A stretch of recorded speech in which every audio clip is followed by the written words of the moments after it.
Good morning, Panther fans. Good morning, Panther fans. Welcome to Flying Fluffy Hockey, the number one Panther podcast in the world. You wanted the best? We got the best. The man, the myth, the legend, the original number 11. I call him Mr. Panther. Billy Lindsay, welcome to the podcast. Good morning, gentlemen. Everything good? Everything's good. Stu's coming from my job. That's my line. Stu's coming from man.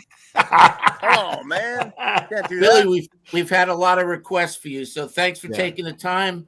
It's been a while since you've been on. Let's deal with the elephant in the room. What's your take on what happened the other night? I know you might be able to be limited to what you can say and not say, but let's talk about this ref and Maurice and the 7 penalties that cost us the game. Yeah, a lot of penalties, a lot of them that could, I guess, not been called. That's the way it goes in the NHL. You're going to get frustrated. You're going to have nights where the penalties don't go your way. Break and Paul Maurice, the coaching staff, you're going to get frustrated. And players are going to get frustrated. I've been in that situation. The one major thing, it's out of your control. There's nothing you can do about it. Once the penalty's called, it's called. You have to deal with that scenario. You have to move forward. Without the penalties being called, the Panthers probably do win that game. That is the extremely frustrating part of it. Panthers need every point they can get. Right. So being in this place where they're at in the standings, it kind of compounds the issue when you take that many penalties. But I'm a firm believer that no matter what happens in a game, is you can only control what you have control of, and you don't have control of the officials and what decisions they make. If you let it bother you, let it seep into your game, then it only becomes more problematic. I did not like the calls. A lot of the players, everyone watching the game, right. Even the refs, if they went back and looked at the calls, they would probably say maybe we got some of those wrong. It happens throughout the course of an NHL season. The situation the Panthers find themselves in, though, with the first half of their season, it becomes a little bit more of an issue because you haven't had the success. If you're in where you were at last year, 10, 15 games over 500, right. You probably don't care as much. In a game, okay, the refs stunk. So part of it's where the Panthers are at in the standings and what's happening in the first half of the season.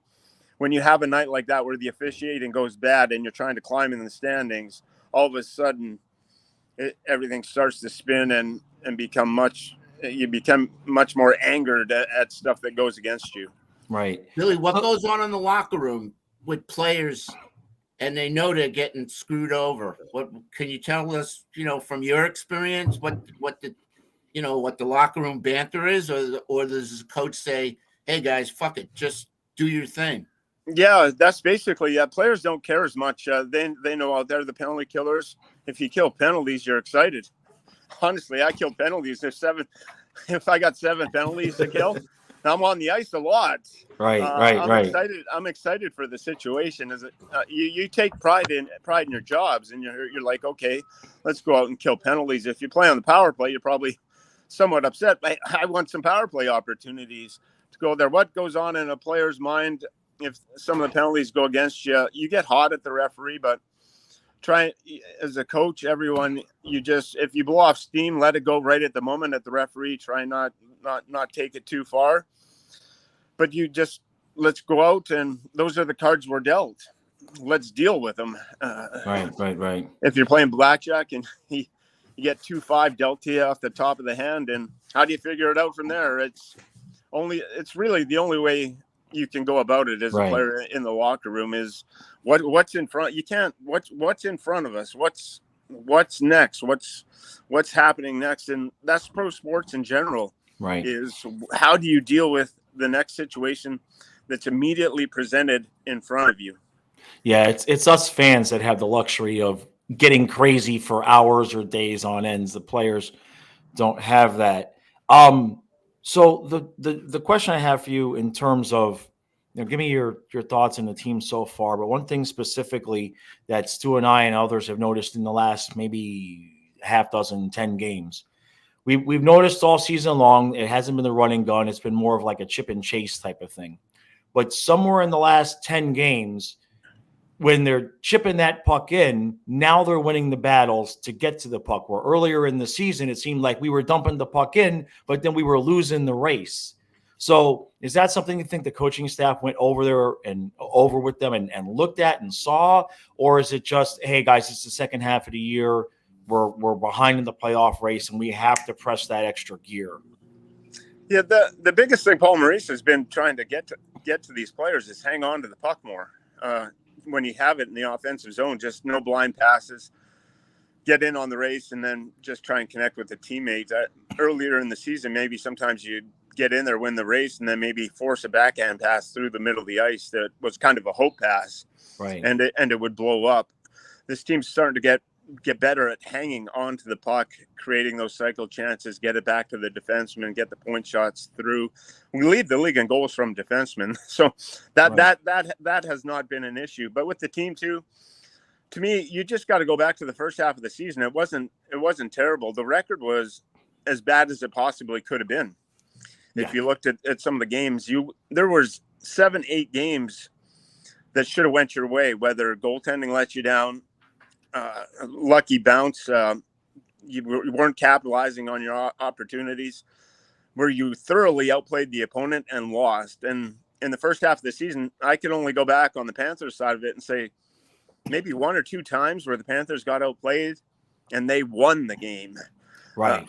So if you flipped 5 games in the first half, if you flip 5 games that should have went your way, we're talking about a whole different scenario at this moment. That's how fine the margin is. Right. And a lot of it, everyone the Panther fans see, a lot of it boils down to the goaltending, the consistency in net. When the consistency in net's there, this team pretty much is okay. Right. Everyone talks about Paul Maurice and the change. The first half and analytics, you want to dig into it, but the scoring chances were there. The team didn't play bad.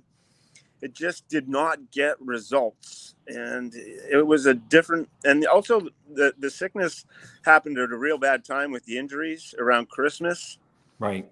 Right when you were really struggling as a team, your team got blown up with all kinds of illnesses, sicknesses. You're calling guys up and down, salary cap issues, dressing 17 skaters some nights. It just seemed like everything that could go wrong in that first half of the season went wrong. And now you're pivotal. That you got Montreal on the road, Minnesota at home, Rangers, Pittsburgh on the road, and then you are home a ton.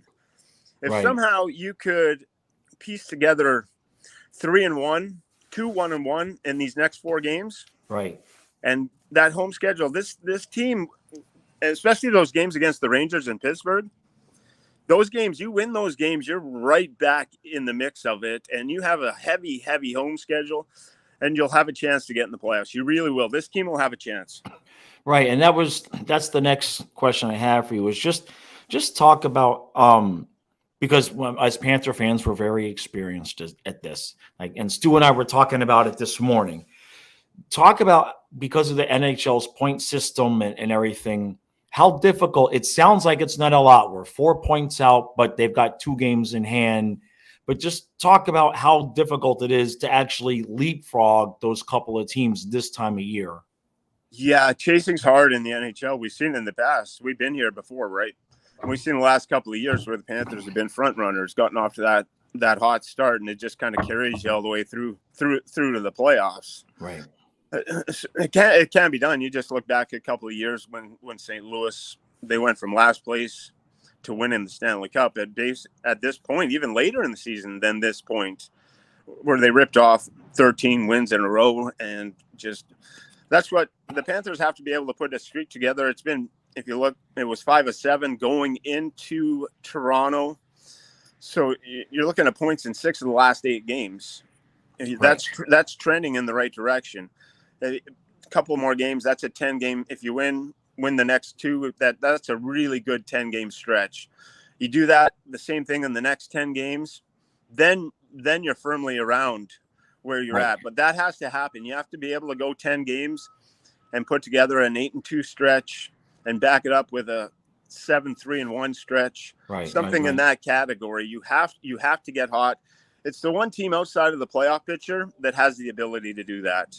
Yeah. I look around. Washington has some holes. Pittsburgh definitely has some holes. The same thing could be said about the New York Islanders. That helped us out last night. The Islanders not playing well. Those teams around the Islanders are struggling. Pittsburgh's not playing great hockey. That's what you have to look at too. What you're chasing, Washington, the teams in front of you, are they juggernauts, or are they Right. or they have the? And to me, they're okay teams, but it's going to come down to those head-to-head matchups. You got a couple with Pittsburgh left, the Rangers, when you get head-to-head with those guys, you have to win those games. You win those games, you got a chance. Yep. Those are 4-point games. Well, I've been saying we have to win the games that we should win. Like yes, tonight. No question. Those are like givens. Can't let a team like Montreal beat us. We're a better team than them. That's where in the first half, Stu, you have to go back to games against Chicago. You got to go back against Columbus, the 50-shot performance in Philadelphia. Those are the games that I said you let slide. Yep. Those are games that in the second half you have to be able to put points in the bank. It can't. Those points have to be tonight, Montreal. Those scenarios, you're bang on with that point, Stu, because if you're not able to win those games and those disappointing games where you're at in the standings, they hurt a ton. Montreal's playing better too. It's not going to be an easy task going in there. They can hurt you, but you are the better team. It's a really brutal, grinding schedule. Yeah. But go in there, put your best foot forward, and come away with 2 points and move on and get ready for, hopefully come home and get ready for that game against Minnesota with a victory in Montreal. Right. Yeah, I think we've been screwed over as we usually are as far as NHL scheduling. 2 games on the road, 3 games on the road. We're back for one, then we go back out. I mean, it was crazy. We came home for 1 game, then we had to fly to the West Coast, and we came back. So it always seems like we face adversity. Yeah, it's as far as the East, we're one of the teams because of our geographic location. Right. If you're up in the Northeast there, the New York, Philadelphia, all that kind of area, the travel is, you're talking about taking trains sometimes, or even if you're a bus. If you're the Rangers playing the Devils, all you got to do is take a 15-minute bus through the Lincoln Tunnel, and you're on. So they're Ubering to the game. It's tough. But that being said, the schedule, if you are able to get through this part, as I said, then it does do you a favor at the time you want. If you are trying to chase, you want a boatload of home games in February, March, and that April part, that early April part, and that's what the Panthers have. Yep. So get through this somehow, some way. Just get through this with a really decent record. And then the game's on. Let's go. Drop the puck and let's see what you can do. So, Billy, take us through the Panthers roster a little bit, just with your general thoughts. Who's surprising you? Good, bad, some of the changes. Just throw some names out there that have stood out one way or another to you. Okay, well, toss out the D being bad this year because it's not. Right. Monter's good. He's playing 6 minutes more a night. He went from 17 and a half to 24 minutes, over 24 minutes a night. When you watch Montour play, he's been exceptional. He skates extremely well. Same thing with Gustav Forsling. He goes under the radar, maybe one of the most unrecognized defensemen in the league. His skating ability, he's a plus-minus machine. He drives offense. We need Ekblad to get back to being what Ekblad that we know can and will be. Josh Mahura has played a steady presence. Gudis is fun. Teammates love him. He's physical. So the D for me as a whole has been a real pleasant surprise because it's a rounded group. That's something at the deadline they may tweak and maybe add an extra piece if they can find a way around the salary cap to add a veteran defenseman on defense. We'll see how that goes. And then up front, Luo Serena. He is becoming one of the most rounded two-way centerman winger wherever he plays in the game. He is really solid. You watch him play, does not make mistakes. Just thoroughly impressed with his game. Carter Verhaeghe getting a chance on the power play. He's never had power play points before this year. I think he had a couple. a couple before this season. And he gets a chance on the power play, has 4 maybe power play goals this year, hit the 20 goal mark already.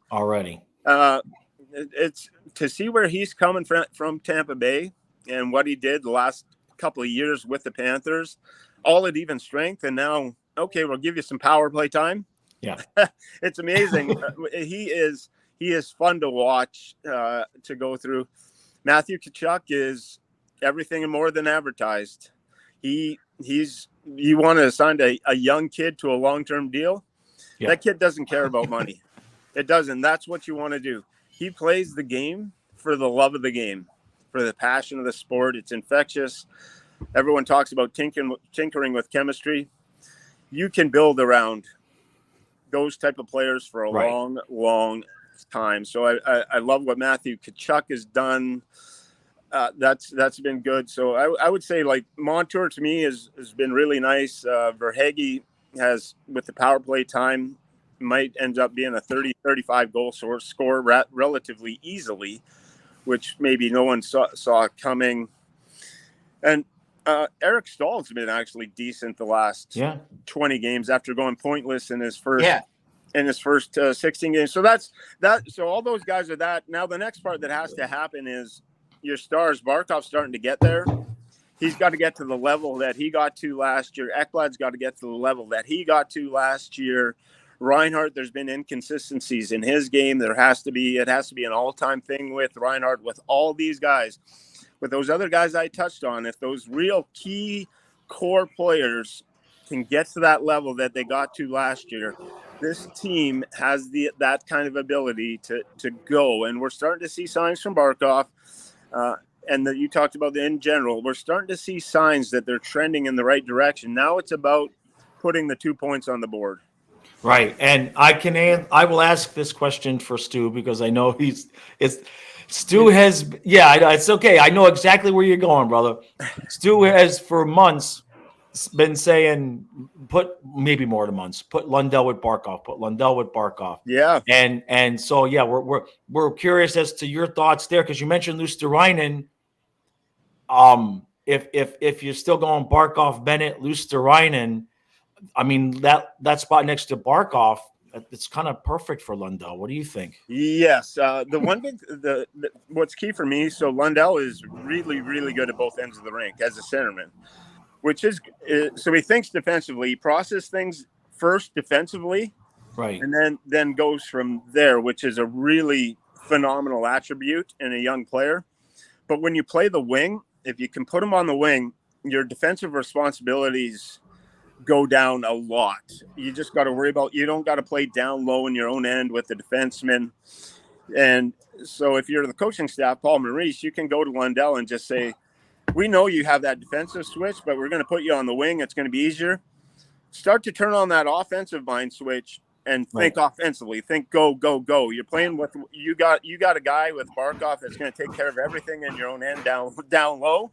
Right. Start to process and go, and you're starting to see Lundell now get the points, get the confidence. And that, to me, by Paul Maurice, is a real smart decision, because you can always, Lundell, he's got the defensive mindset that he's going to be okay at center, but it frees him up offensively on the wing, especially with a player like Barkov, to just start really processing. And he had the goal that was overturned the other night, and then has a couple more. So you can start to see Lundell on the wing as just maybe getting freed up a little bit more offensively, and that's to a credit where Tkachuk with Bennett. Tkachuk, everyone thought Lindholm and Gaudreau. If he loses those two guys, what would Tkachuk still produce? Tkachuk's played everywhere, and he's still putting up the numbers. That allows you the flexibility, and it's been a nice job by the coaching staff to recognize, just put Lundell on the wing, free him up, and take away some of his defensive responsibilities. Yeah, I was begging for that, like early. I don't even know if it was before the season or at the beginning of the season. It's a natural fit because Barkov and Lundell are best penalty killers, and then you got the Lundell and Reinhart chemistry. It's a no-brainer. I mean, I always called Barkov and Huberdeau Batman and Robin, and Lundell's taking that slot. Here's my question. Okay. So we got Duclair coming back soon. Yeah. Where do you see him slotted in? Duclair, he's going to have to go somewhere in that top 6, or even in the third lines. Wherever it is, he'll be. So you got Lundell, Barkov, Reinhart. You got Kachuk, Hagee, Bennett, and Kachuk. So Eric, tell Billy what you were thinking as far as your third line. Green and Duclair, probably slotting in on that third line. Yeah, that's what we're thinking.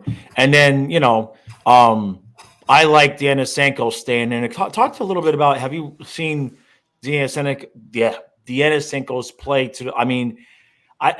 He'd come up a couple of times, and I didn't really recognize that he had the reputation of being such a hard worker, but he is just driving teams crazy in the corners. He's relentless. Yeah, so we'll see. Give him a chance. High draft pick, a guy that's kind of floated in and out. But if he's going to make an impact, if he gets an opportunity, his time is now. Right. So he's got to make the most of it. There is an opportunity. There's a chance for him. Duclair coming back. With Duclair coming back, I believe Bill Zito is going to have to still figure out some way around the salary cap. Even with Hornquist out of lineup, I believe we're still a touch over.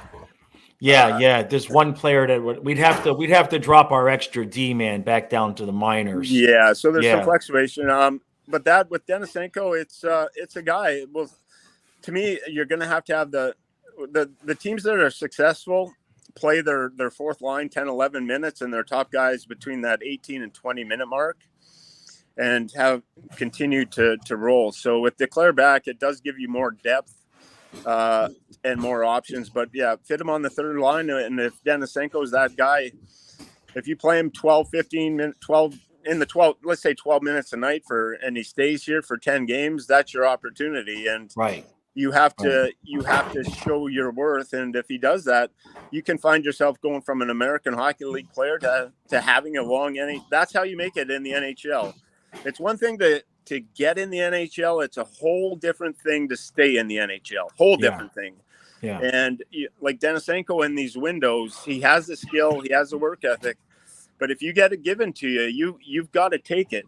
Because if you don't take it, it's going to be given or taken to someone else. So to me, this is an opportunity of a lifetime for Denisenko, and he's got to cherish it. And hopefully he's one of those guys that can bring that energy and force on that third line. And if this Panther team starts to win, he'll stay there and he'll get his chance to belong in the NHL. Yep.